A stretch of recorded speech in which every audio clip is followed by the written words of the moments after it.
Wa idza an'ama Allahu ala akhika bi ni'mah falaka halatan. Baik. Apabila Allah Subhanahu wa taala memberi nikmat kepada satu orang saudara kita dari keluarga kita atau saudara atau seorang yang famous atau seorang kaya atau orang artis atau siapa-siapa daripada kawan kita, barang siapa yang dia mendapatkan satu nikmat, maka kita menghadapi perkara itu dengan dua keadaan. Anta karahaha wa tuhibbu zawalaha wa huwa al-hasad. Yang pertama, dan itu yang buruk, kita benci kenapakah dia dapatkan nikmat itu, kenapa dia mendapatkan perkara itu, dan kita cita-cita dia kehilangan nikmat itu. Ini namanya hasad. Ini namanya hasad, dan perkara ini sangat buruk dan menghabiskan pahala dan amalan kita. Yang kedua, keadaan kita yang kedua terhadap orang yang mendapatkan nikmat, alla tuhibba zawalaha wa la takrahu wujudaha. Kita tidak benci dia mendapatkan nikmat itu, juga kita tidak cita-cita, tidak merasa cita-cita kehilangan nikmatnya. Tapi kita rasa, kita cita-cita Allah Subhanahu wa taala memberi kepada kita nikmat yang sama. Ini namanya al-ghibtah. Jadi ulama membezakan antara ghibtah dan hasad. Hasad, kita cita-cita kehilangan nikmatnya. Dia dapat kereta, kita cita-cita dia tak dapat kereta tu. Dia dapat kerja tinggi, kita cita-cita dia jatuh tak dapatkan kerja itu, dibuang kerja. Ada orang lain dia dapat macam kedudukan tinggi daripada seorang artis atau seorang pemimpin. Ini antara perkara yang gerakkan hasad. Oh, kenapa orang itu rapat dari raja? Kenapa orang itu rapat dengan artis tu? Kenapa orang itu rapat dengan bos? Kenapa orang itu rapat? Perkara tu hasad. Jadi kalau rasa benci kepada perkara itu namanya hasad, menghapuskan pahala kita. Tapi ghibtah berlawan dengan hasad. Kita tidak benci dia mendapatkan itu, dia rapat dengan seorang pemimpin, dengan seorang kaya, dengan macam tu, atau dia dapat kerja tinggi, dapat gaji tinggi, dapat pangkat yang tinggi. Baik, kita tak benci pun perkara tu, dan kita tak cita-cita dia hilangkan nikmat itu. InsyaAllah kita doakan dia tetap di dalam nikmat itu, tapi dalam masa yang sama kita doa kepada Allah, ya Allah, seperti mana engkau memberikan nikmat itu kepada hamba Allah itu, berikanlah kepada aku sepertinya. Was'alullaha min fadlih. Allah Subhanahu wa taala berfirman, wala tatamannu ma faddalallahu ba'dakum ala ba'd. Dan janganlah saling mencita-cita mendapatkan apa yang dianugerahkan oleh Allah Subhanahu Wa Taala kepada orang lain, tetapi caranya yang baik, caranya yang tetap, iaitu kita is'alullah min fadlih, mintalah daripada Allah, dari anugerah Allah daripada Allah, kerana Allah Subhanahu Wa Taala menguasai segala-galanya dan Allah memiliki segala-galanya. Apa-apa yang kita nak, Allah Subhanahu Wa Taala boleh memberikan. Jangan kita memandang kita akan susahkan Allah, atau kita nampak perkara tu susahlah, atau kita tidak layak. Tidak. Allah Subhanahu Wa Taala tidak suka hambanya jika dia merasa perkara tu lebih besar daripada kemuliaan Allah. Tidak ada apa-apa yang lebih besar daripada kemuliaan Allah Subhanahu Wa Taala. Allah boleh sahaja memberikan kepada kita apa-apa. Sebab itu Nabi SAW bersabda, "Idza sa'altum fa'a'zimur raghbah." Apabila kalian meminta apa-apa daripada Allah, maka a'zimur raghbah. Mintalah perkara yang besar, jangan minta perkara yang kecil-kecil. Jangan risau kamu Allah tidak mampu. Allah Subhanahu Wa Taala yang Maha mampu, yang Maha berkuasa, yang Maha kaya, boleh memberikan apa sahaja yang ada di dunia ini. Dunia ini dengan seluruhnya hanya perkara yang kecil di sisi Allah Subhanahu Wa Taala.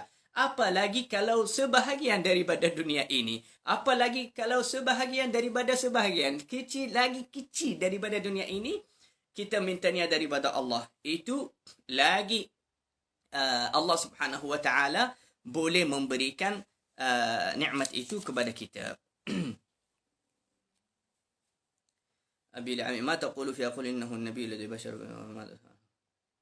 La ilaha illallah. Jadi al-hasadu haram. Merasa hasad kepada orang lain. Dan apa hasad itu? Tadi sudah terangkan.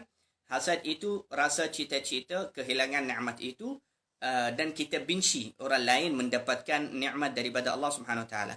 Tetapi al-munafasah atau al-ghibtah. Al-munafasah yakni berlumba-lumba. Yakni macam dua orang perniagaan. Setiap satu orang dia majukan cara dia di dalam perniagaan supaya dia menjadi lagi kaya dari orang lain, itu lagi berjaya dalam perniagaannya. Itu bukan hasad dan itu bukan haram. Ini namanya munafasah, yakni saling berlumba-lumba di dalam perniagaan atau dalam belajaran. Itu namanya munafasah. Yang penting tidak ada di dalam hati dua-dua rasa hasad kepada yang lain. Itu boleh. Al-munafasah itu boleh, bahkan sunnah. Kerana jika di dalam dunia ini ada berlumba-lumba di dalam perniagaan, di dalam belajaran, di dalam sifat-sifat yang baik, maka pasti makmurlah dunia ini. Dunia ini akan menjadi makmur. Dan munafasah yang paling terbaik iaitu berlumba-lumba. Yang terbaik sekali iaitu berlumba-lumba di dalam keadaan baik, di dalam akhlak, di dalam ilmu, di dalam yakni macam kita rasa campur kalau orang itu belajar ilmu tapi kita tak belajar ilmu. Bagus, inilah. Ini bukan hasad, ini baik. Tapi jangan kita cita-cita dia berhenti belajar ilmu atau dia jadi jahil atau dia tidak sambung di dalam keadaan itu. Kalau kita rasa munafasah iaitu nampak orang lain masya-Allah akhlaknya baik atau dia banyak sabar atau dia masya-Allah lemah lembut. Jadi kita cita-cita jadi macam dia dan kita mujahadah nafsu kita supaya kita melakukan atau mendapatkan sifat yang baik itu seperti saudara kita yang lain. Ini namanya munafasah atau ghibtah, dan perkara ini mandubah iaitu sunnah, dan perkara ini baik. Nabi SAW bersabda, la hasada illa fi ithnatain. Tidak boleh kita merasa hasad, tapi hasad itu hasad itu bukan maksud di sini hasad yang haram, hasad yang baik iaitu namanya ghibtah atau munafasah. Tidak boleh kita merasa campuru dengan orang lain kecuali di dalam dua perkara. Nabi SAW bersabda dalam hadis yang riwayat Imam Bukhari wa Muslim. Apakah yang pertama? Yang pertama, kita kena rasalah campuru dengan seorang lelaki yang kaya, yang Allah memberikan banyak rezeki, banyak kemewahan, banyak duitnya, banyak hartanya, dan dia banyak membantu orang miskin. Masya Allah. Banyak orang kaya yang baik di zaman sekarang. Banyak orang kaya yang senang.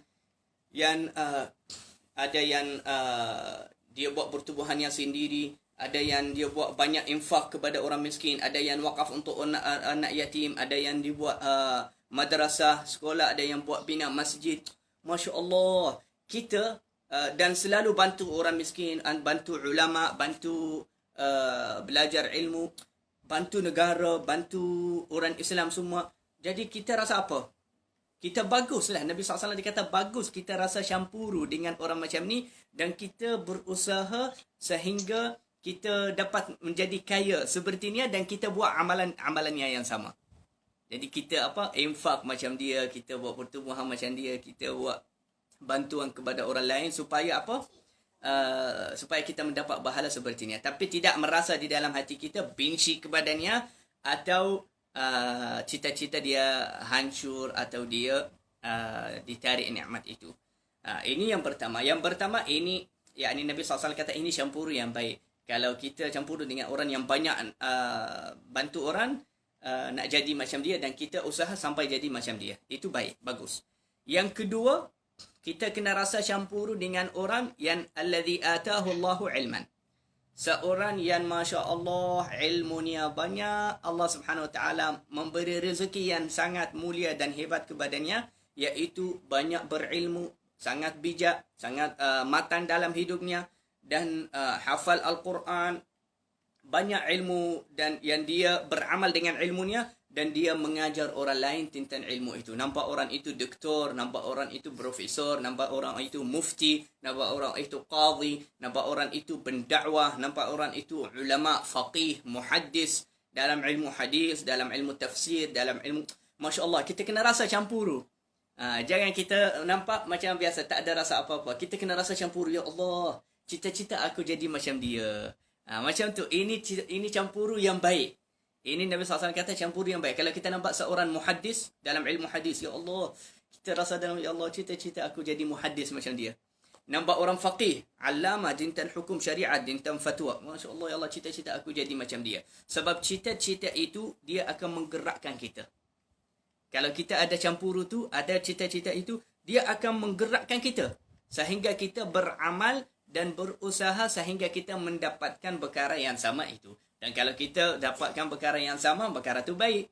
Masya Allah, kita akan jadi alim macam ulama itu, atau kita akan jadi kaya seperti orang kaya tu. Dan lepas jadi kaya, kita akan bantu orang. Ya Allah, kita dapat perkara yang kita cita-cita. Sebelum itu, kita nampak orang kaya yang bantu orang ini, bantu orang ini. Akhirnya, kita juga jadi orang kaya, banyak harta, dan kita bantu orang miskin banyak di negara kita dan di negara yang lain. Moga Allah Subhanahu wa taala menjadikan kita semua antara orang Islam yang bersih hatinya, yang tazkiyatun nafs, dan yang sentiasa hati kita baik terhadap orang Islam semua.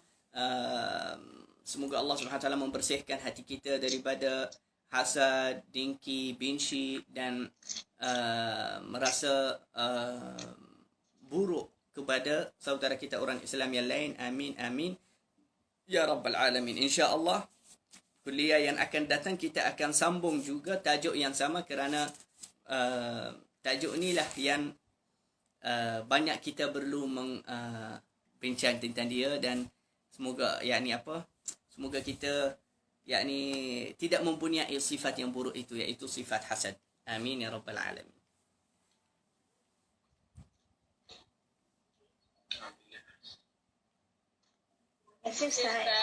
Sama-sama. Jazakumullah khair. Assalamualaikum. Waalaikumsalam warahmatullahi wabarakatuh.